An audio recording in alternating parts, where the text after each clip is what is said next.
Viral, TKW yang karantina di Wisma Atlet dipalak seorang pria. Sebuah video memperlihatkan seorang pria tengah memalak orang di dalam mobil. Hal tersebut terlihat dalam video yang diunggah oleh beberapa akun di media sosial. Salah satunya, diunggah oleh akun Facebook @bluebell, Kamis, tanggal 11 November tahun 2021. Pada keterangan video dituliskan bahwa tenaga kerja wanita, TKW, Indonesia mendapatkan tindakan tak menyenangkan yakni dipalak. TKW tersebut akan dikarantina di Wisma Atlet Pademangan. Ia lalu didatangi oleh pria berrompi dan berkacamata hitam. Seseorang merekam aksi tersebut dari dalam mobil.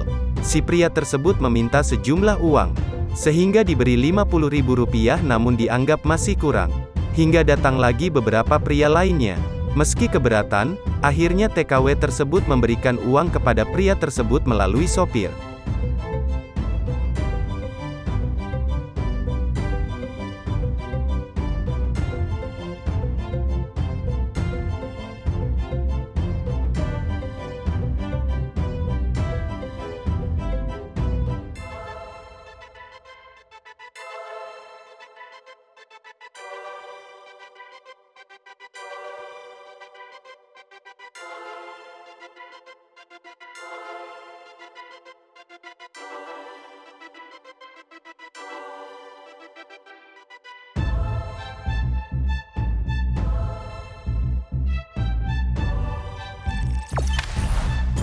Jangan lupa subscribe, share, komen, dan like ya.